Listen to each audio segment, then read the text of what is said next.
Class 3 geography. इसमें one का घर है, खनिज संसाधन। इसमें आपको लोहा, उसके बाद आपको चूना पत्थर, एल्युमिनियम, उसके मैंगनीज, अभ्रक इत्यादि के बारे में, इसका उपयोग और खनन स्थान के बारे में बताया जा चुका है। आज हम लोग 10 क्वेश्चन तक इससे पहले बताया जा चुका है। आज हम 11 मतलब 11वां क्वेश्चन लिखेंगे। लिखिए, खनिज की मुख्य विशेषताओं का उल्लेख कीजिए। खनिज की मुख्य विशेषताओं का उल्लेख कीजिए। खनिज की मुख्य विशेषताओं का उल्लेख कीजिए।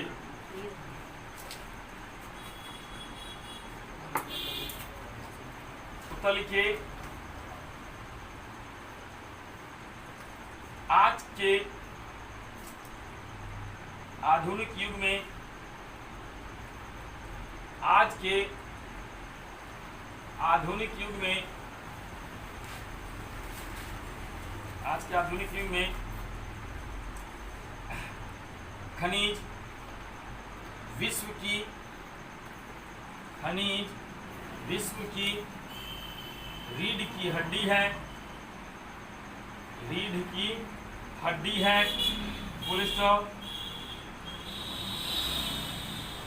औद्योगिक क्रांति के बाद, औद्योगिक क्रांति के बाद इनका महत्व तो, औद्योगिक क्रांति के बाद इनका महत्व तो बढ़ा ही है, प्राचीन काल में भी, प्राचीन काल में भी इसका उपयोग होता था। Full stop.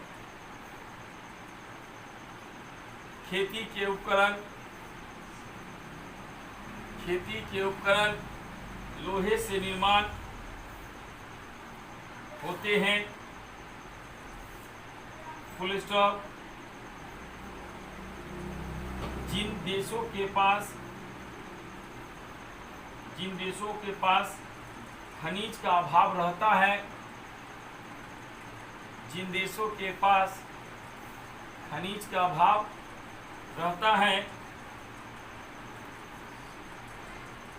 वे आयात कर मानव संसाधन का,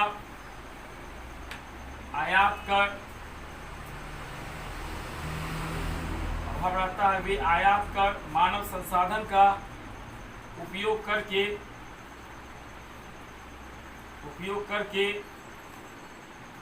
अपने देश का विकास करते हैं। जैसे जापान, जैसे जापान। अब लिखिए प्रश्न नंबर 12। प्रश्न 12 ज्योग्राफी में 12 क्वेश्चन लिखिए। खनिजों के संरक्षण, क्वेश्चन लिखिए। खनिजों के संरक्षण एवं प्रबंधन से क्या समझते हैं?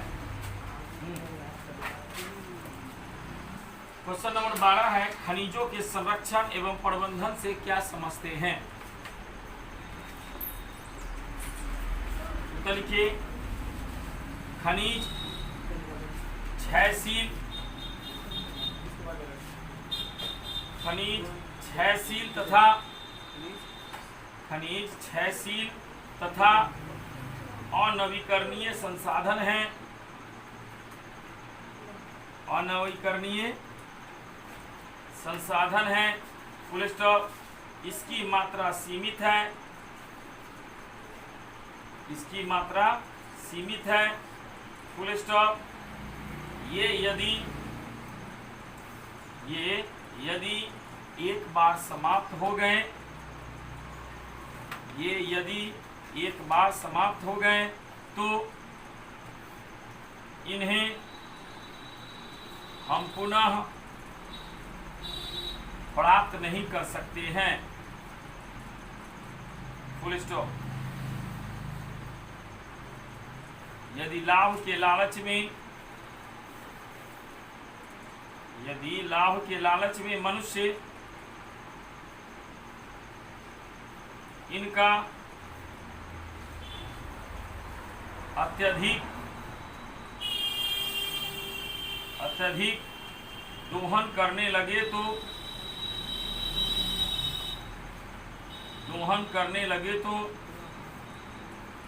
पुनः इन्हें प्राप्त करने के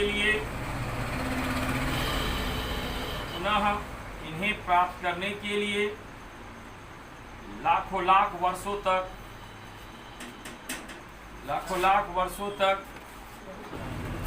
पुनः इन्हें प्राप्त करने के लिए लाखों लाख वर्षों तक प्रतीक्षा करनी होगी।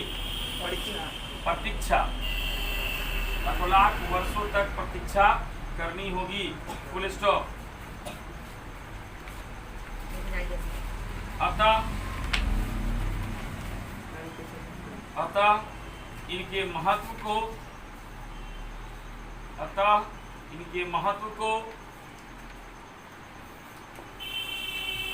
ये महत्व को समझते हुए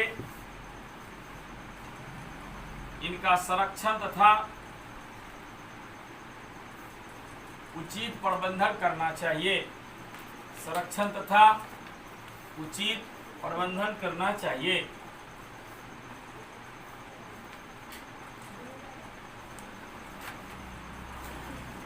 चलिए क्वेश्चन नंबर लिखिए। दीर्घ स्टार्ट करेंगे। दीर्घ में बहुत सारा हम टिकॉट करेंगे। चलिए किताब रेडी रखिएगा, सामने में किताब खोल के रखिए ताकि आप लोग टिकॉट कर सके। दीर्घ उत्तरीय प्रश्न पहला क्वेश्चन लिखिए। खनिज कितने प्रकार के होते हैं? प्रत्येक का साधारण परिचय दीजिए। खनिज कितने प्रकार के होते हैं? प्रत्येक का साधारण परिचय दीजिए।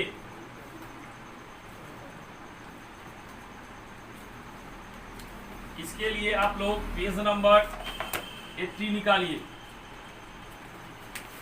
80 और 81। 80 से स्टार्ट करेंगे। लिखा होगा खनिज के प्रकार, यहाँ पर लिखेंगे। खनिज समाज से सामान्यतः दो प्रकार के होते हैं। इसमें धात्विक खनिज और धात्विक खनिज। अब यहाँ पर धात्विक खनिज को दो भाग में बांटा गया, लोहयुक्त खनिज और लोहयुक्त खनिज। इसके बाद आप लोग पेज नंबर उल्टाइएगा 82। यहाँ पर दिया हुआ है अधात्विक खनिज, इसके नीचे दिया कार्बनिक खनिज, अकार्बनिक खनिज। आपको यहीं तक लिखना है, ग्रेफाइट आदि अकार्बनिक खनिज का पूरा कंप्लीट करके। 80 और 81 पेज नंबर। फिर भी आपको समझ में आता है तो फोन करके आप एक बार पूछ सकते हैं। प्रश्न नंबर दूसरा।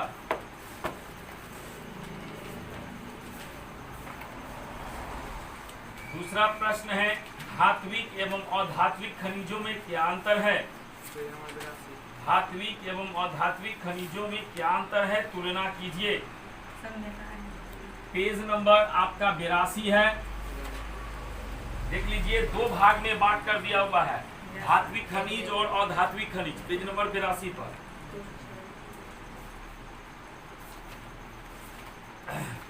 लिख लेना है। हाँ, तो है चार अंतर है ना।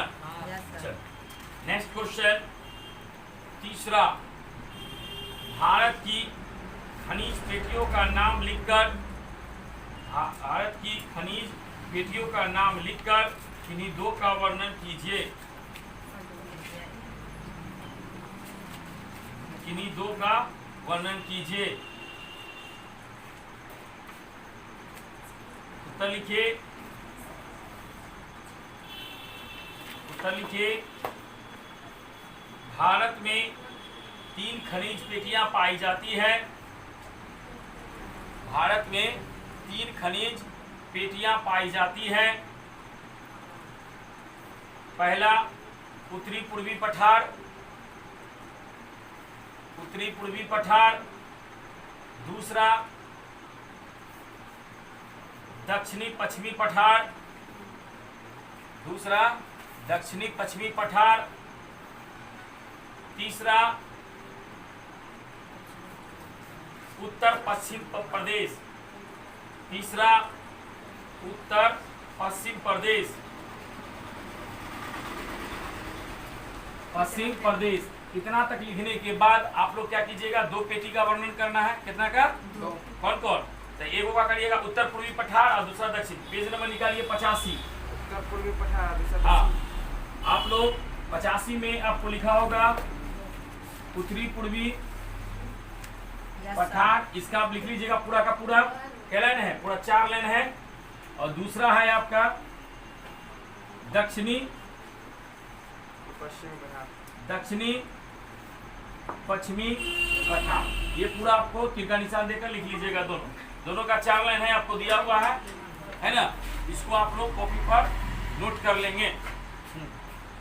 याद रखिएगा, अगर तीनों क्वेश्चन भी समझ में आए तो फोन करके आप हमको पूछ सकते हैं। ऐसा हम समझा दिए हैं वीडियो के माध्यम से। वीडियो को ध्यान से देखिएगा, आपको पूरा का पूरा प्रश्न उत्तर समझ में आ जाएगा। चौथा नंबर प्रश्न लिखिए, लॉ एक्स का वर्गीकरण, लॉ एक्स का वर्गीकरण कर उनकी विशेषताओं को लिखिए। लॉ एक्स का वर्गीकरण कर उसकी विशेषताओं को लिखिए।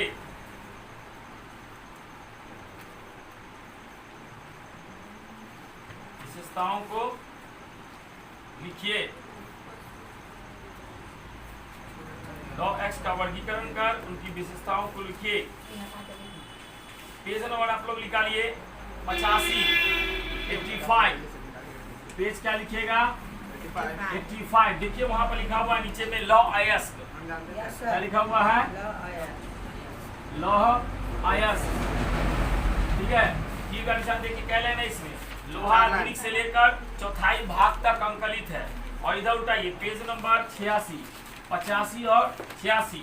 मतलब ये डब्बा जो बना हुआ है आपके बुक में, ये डब्बा जो बना हुआ है यहाँ तक आपको बनाना है। इसका विशेषता हो गया। ठीक है, आगे क्वेश्चन। सर भारत का चित्र नहीं ना? नहीं, भारत का चित्र नहीं बनाना है। तीन को हेमाटाइट, मैग्नेटाइट और लिमोनाइट, ये तीनों का तीनों आपको लिखना है। घर पर आप लोग लिखिएगा, थोड़ा भले समय लगेगा लेकिन पूरा का पूरा हो जाएगा। नेक्स्ट क्वेश्चन, 5वां नंबर प्रश्न 5वां लिखिए, भारत में लौह एक्स के वितरण पर प्रकाश डालिए। लौह एक्स के वितरण पर प्रकाश डालिए।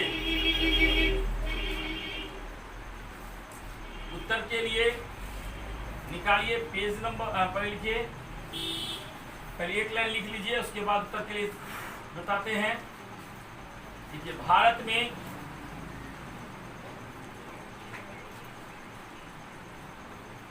में लौह उत्पादन का, भारत में लौह उत्पादन का भारी विकास हुआ है। भारी विकास हुआ है, जिनमें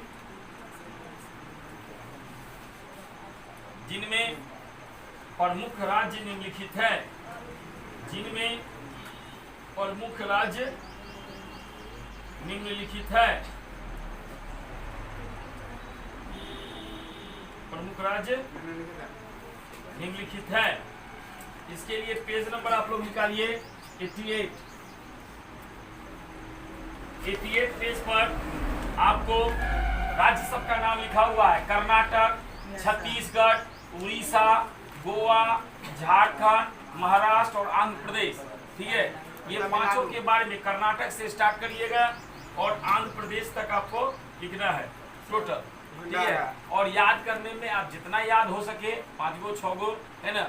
अगर पूरा ऐसे पूरा कॉपी पर नोट करिएगा, लेकिन अगर छोटा छोटा भी याद हो, 4 गो 5 गो भी याद हो तो आपको काम आ जाएगा। इसके बाद इंपॉर्टेंट क्वेश्चन नहीं है 5 तक में। आपको मैग्नीज बॉक्साइट लिखाइए दिए हैं, अभ्रा की उपयोगिता लिखाइए दिए हैं। अब ये सब नहीं लिखाएंगे, एक क्वेश्चन और लिख लीजिए। ऐसे हम 6 करके लिखाते हैं, लेकिन 8वां नंबर क्वेश्चन है ये। लिखिए, खनिजों के संरक्षण के उपाय सुझाइए। खनिजों के संरक्षण के उपाय सुझाइए।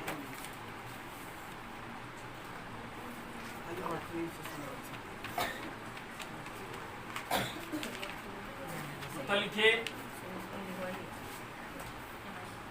इसको लिख लीजिए। सभी खनिज क्षयशील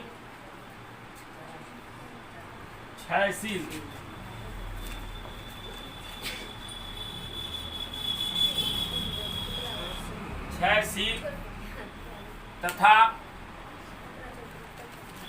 अनवीकरणीय संसाधन है। Full stop. इसकी मात्रा असीमित नहीं है।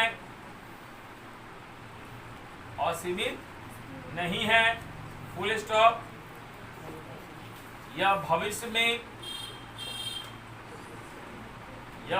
में कभी न कभी समाप्त तो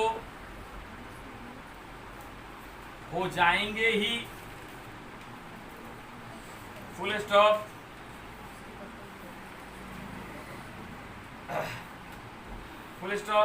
इसलिए हमें इसका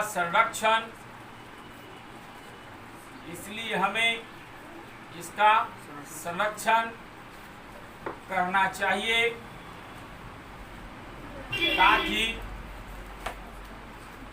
ताकि हमारी आने वाली पीढ़ी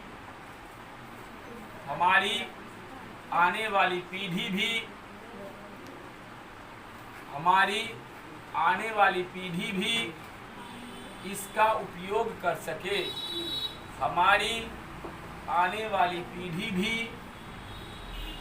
उपयोग कर सके।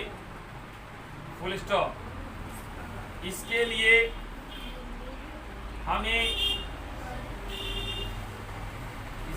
हमें निम्न प्रकार से इसका संरक्षण करना चाहिए।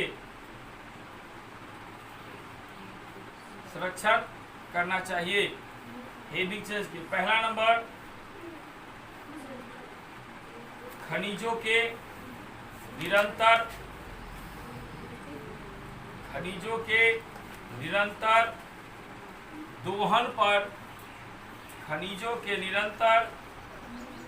दोहन पर नियंत्रण। दूसरा पॉइंट, उनका बचतपूर्वक उपयोग करना।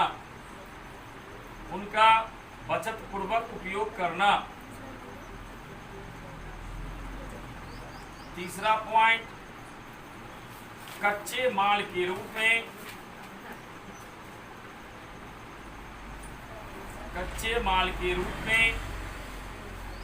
नए विकल्पों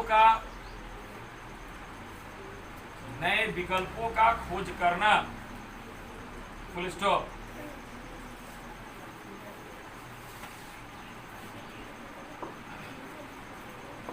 हेडिंग चेंज। यदि हम खनिजों का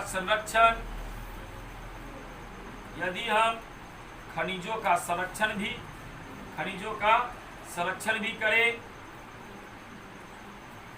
और यदि हम खनिजों का संरक्षण भी करें और साथ प्रबंधन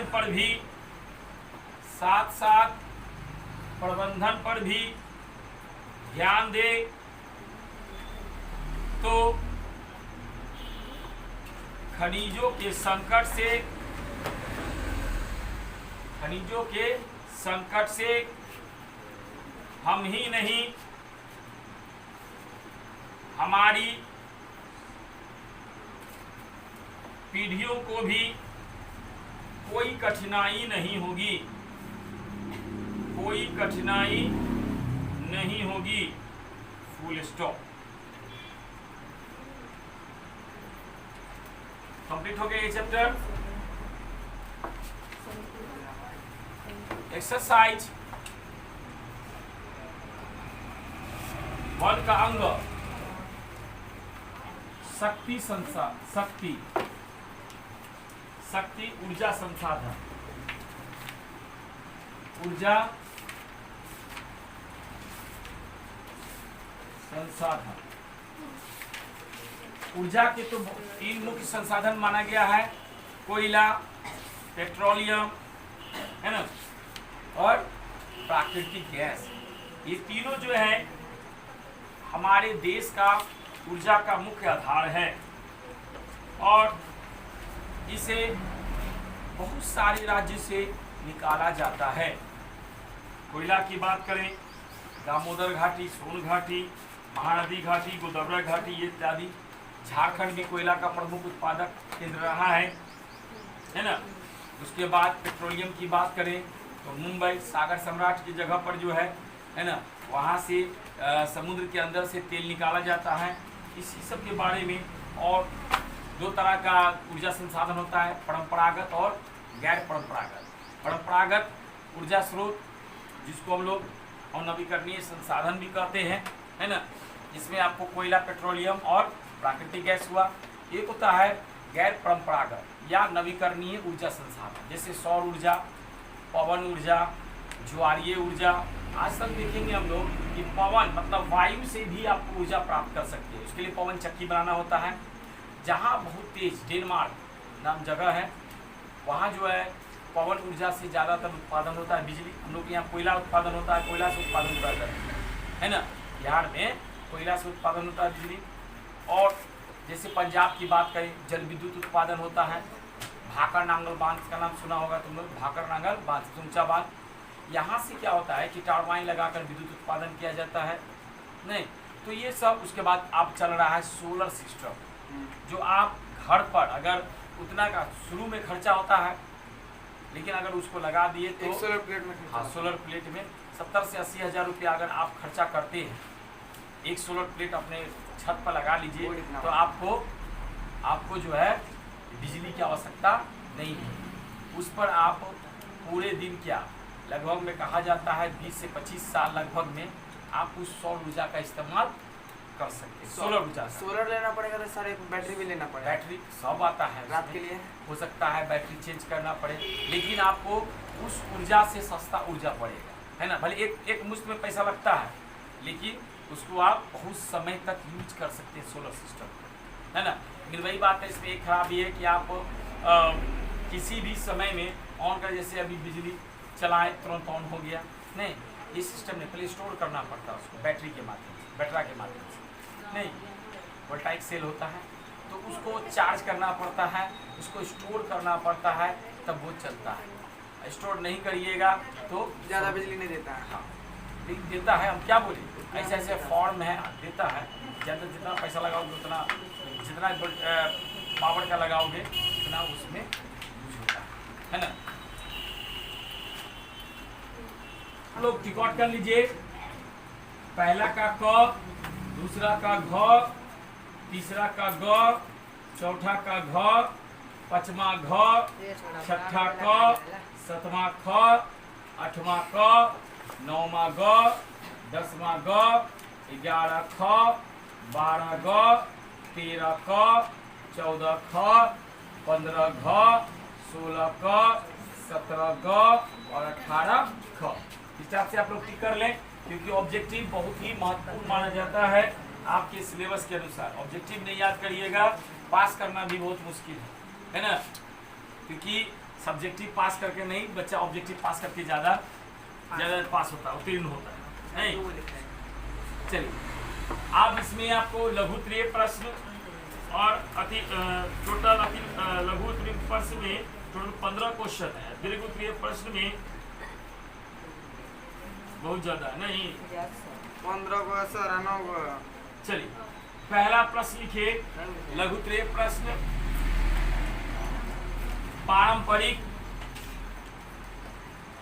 पारंपरिक एवं गैर पारंपरिक ऊर्जा स्रोतों के पारंपरिक एवं गैर पारंपरिक ऊर्जा स्रोतों के तीन उदाहरण दीजिए।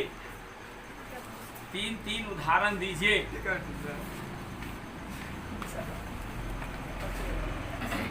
छोटा छोटा है। उत्तर लिखिए।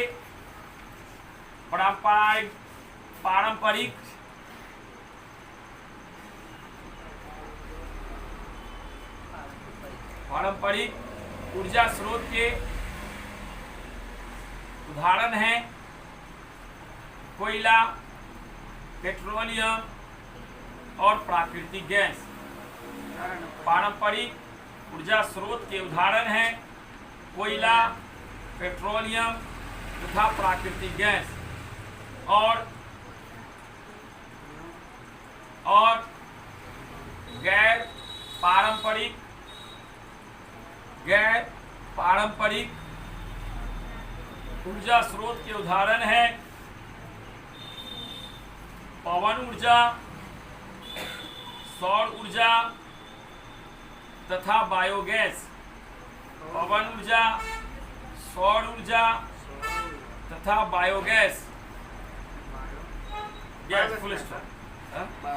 बायोगैस क्या होता है कि गोबर गैस से बनाया जाता है। गोबर जैसे गांव घर में जो स्टॉक होता है उसको टंकी में डाला जाता है ना। चूंकि हो गए कि तुम लोग अगर गोबर के पास से भी अगर गुजरते होगे तो बहुत ही गंध करता है, सही करता है ना। तो उस गैस को स्टोर किया जाता है। जैसे एलपीजी इस्तेमाल करते हैं सिलेंडर में भर के, तो जैसे सिलेंडर के माध्यम से वो निकलता है ना, उसे स्टोर किया जाता है और उसी से बिजली जलता है और खाना भी पकाया जा सकता है गोबर गैस। उसका नाम गोबर गैस या बायोगैस भी कहते हैं ना। चलिए दूसरा नंबर प्रश्न लिखिए। गोंडवाना समूह के कोयला क्षेत्रों के नाम लिखिए। गोंडवाना समूह के कोयला क्षेत्रों के नाम लिखिए। उत्तर लिखिए। गोंडवाना समूह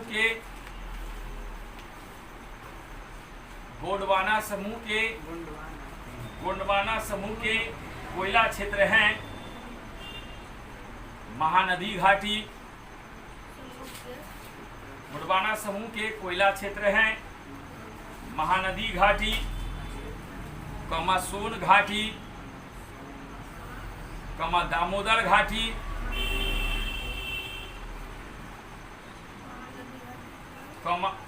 महानदी घाटी, सोन घाटी, दामोदर घाटी तथा वर्धा गोदावरी घाटी। वर्धा व धा के ऊपर है, वर्धा गोदावरी घाटी। Full stop. नेक्स्ट क्वेश्चन तीसरा। झारखंड राज्य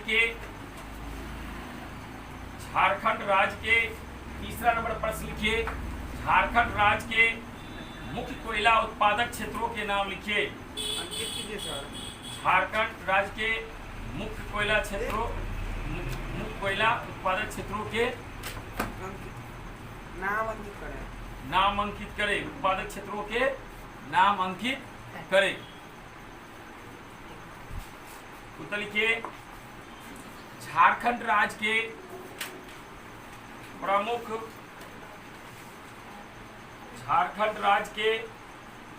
प्रमुख कोयला उत्पादक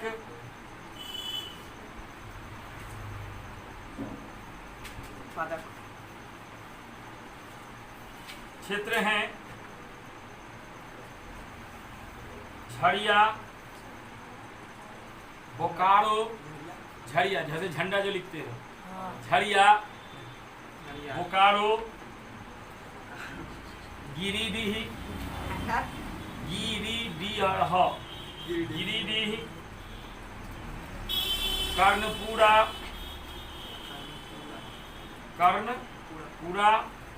रामगढ़ इत्यादि। Next question. कोयले के विभिन्न प्रकारों के नाम लिखिए।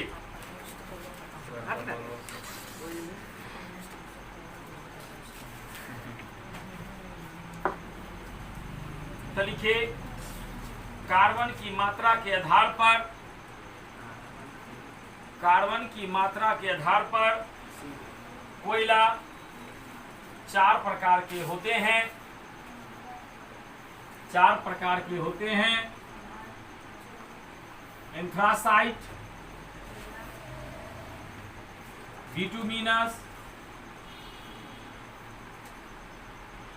लिग्नाइट, पीट। Bituminous sir, bituminous, bituminous, मीनस, bituminous, lignite, पीट। चारे बोलो। नाइट हो गया सर। पीट,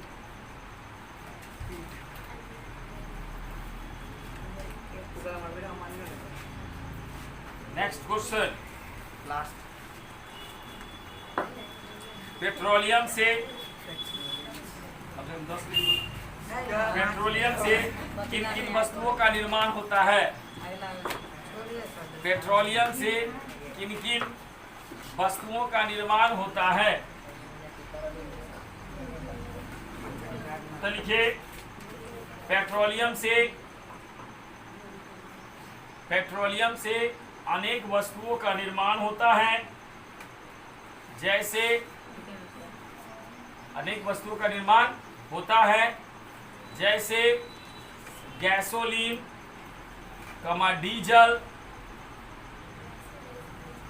जैसे गैसोलीन, डीजल, किरासन तेल, किरासन तेल, स्नेहक, आधा स्वनेहक, स्नेहक, कीटनाशक दवाइयाँ, पेट्रोल, साबुन, मोमबत्ती, प्लास्टिक इत्यादि। साबुन के बाद सर साबुन, मोमबत्ती, प्लास्टिक इत्यादि, फुल स्टॉप। स्टूडेंट, आज ऑब्जेक्टिव शनिवार को ऑब्जेक्टिव मैथ होता है, जो आपको भारतीय भवन मैथमेटिक्स से पढ़ाया जाता है। और इसका हम लोग बहुत सारे चैप्टर भी समाप्त कर चुके हैं। और ऑब्जेक्टिव जो होता है, जब तक सब्जेक्टिव नहीं पड़ेगा तो ऑब्जेक्टिव भी नहीं सॉल्व होता है। इसके लिए हम लोग एक्सरसाइज 12 स्टार्ट किए थे, क्षेत्रमिति, है ना। इसी से संबंधित आज ऑब्जेक्टिव बताया जा रहा है। आप लोग पेज नंबर 91 खोल कर सामने में बुक रखिएगा। जब भी आप उतारिएगा और वीडियो देखेंगे तो पहले सामने में कॉपी बुक रखिएगा, तब स्टार्ट करिएगा वृत्त। पहला नंबर प्रश्न है, किसी वृत्त का व्यास दिया हुआ 14 cm व्यास दिया है, तो पहले त्रिज्या निकालिए। 7 cm हमको निकालना है वृत्त का क्षेत्रफल। वृत्त का क्षेत्रफल पाई आर स्क्वायर 22/7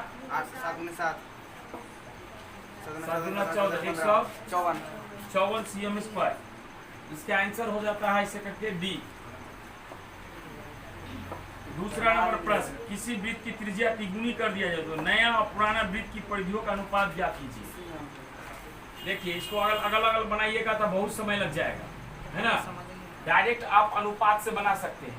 क्या अनुपात कह रहा है कि नया और पुराना वृत्त का, नया बट्टा क्या चीज, पुराना। ऐसे लिख दीजिएगा तो अच्छा रहेगा, ध्यान रहेगा। शॉर्टकट में कितना जल्दी, हम तो नया पुराना भी नहीं लिखेंगे, फटाक से बना देंगे। तो पुराना का मतलब होता है कि वृत्त का जो परिधि दिया है, वृत्त का परिधि क्या होता है, 2πr नहीं। और नया में क्या हो जाता है, परिवर्तन किया जाता है। क्या चीज परिवर्तन, जो सवाल में कहा जाए।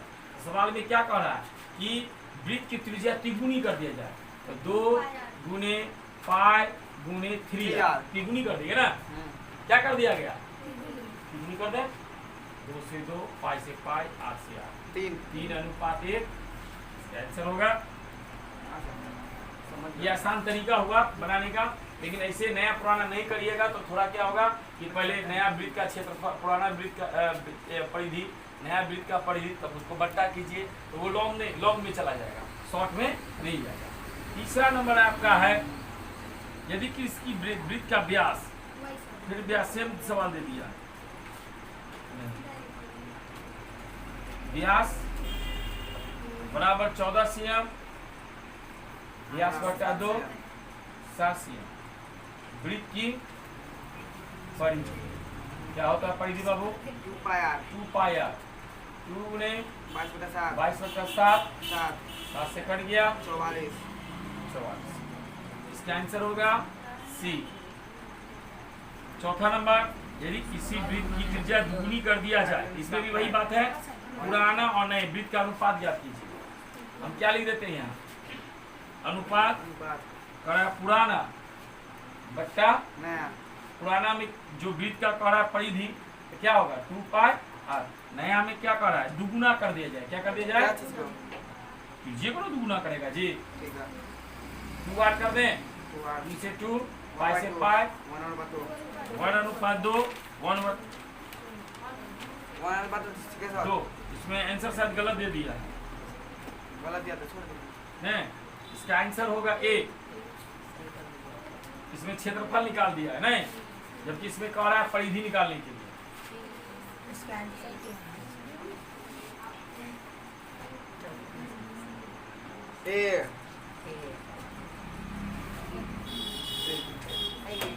डी हो गया। अब 5 नंबर आपके बुक में दिया है, किसी वृत्त की त्रिज्या, त्रिज्या का मतलब 4 आर आर, वृत्त का क्षेत्रफल, वृत्त का क्षेत्रफल पाई आर स्क्वायर 22/7 49 गुने 49 7 इसका गुना कीजिएगा 75 46 cm स्क्वायर आएगा। बी।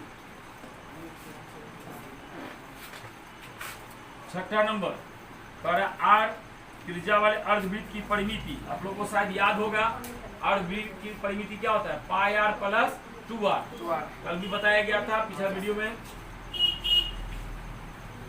सातवां, यदि किसी वृत्त की त्रिज्या 14 cm है, r बराबर 14, तो हमको क्या निकालने के लिए? वृत्त की परिधि।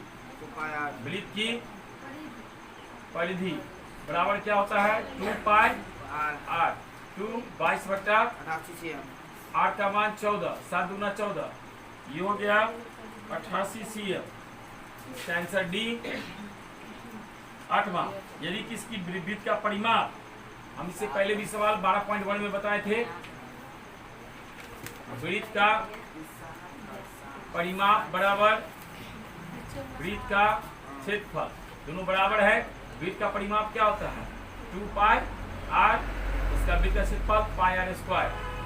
इसको अलग अलग कर लीजिए, ध्यान से देखिए क्या कट रहा है।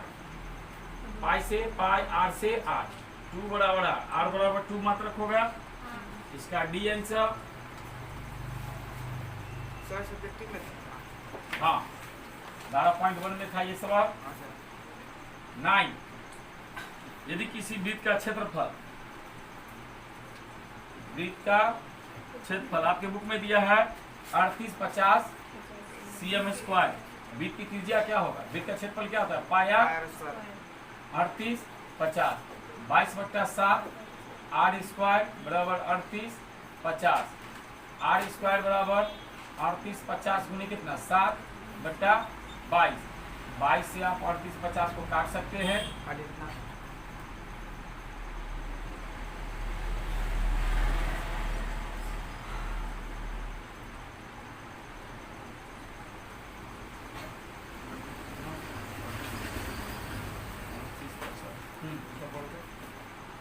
बड़गुल कितना आता है इसका? 35 आता है। ठीक है, ऐसा करो।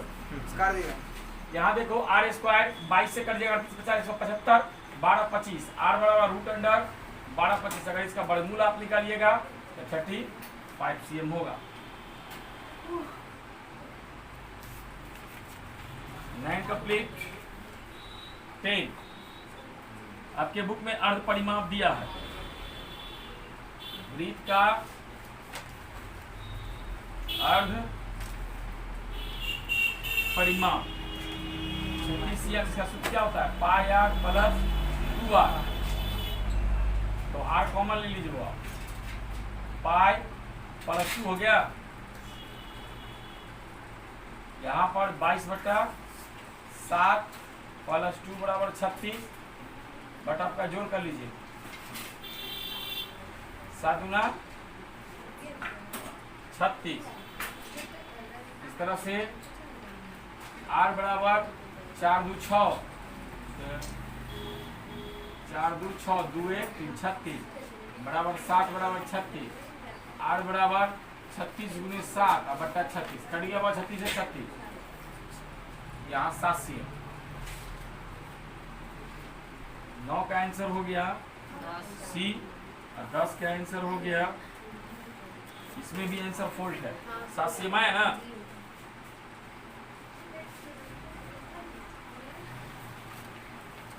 इस टाइप से आज हम लोग इतना ही स्टॉप करते हैं। आप लोग को पहले बनाना है, हो सकता है कि कल के वीडियो में आपको ज़्यादा से ज़्यादा क्वेश्चन बना के दिया जाए, ठीक है। इसलिए आप लोग पहले ट्राई करेंगे अच्छी तरह से बनाने के बाद ही आप आइएगा, तो आगे वाला वीडियो में इसका सॉल्विंग बताया जाएगा।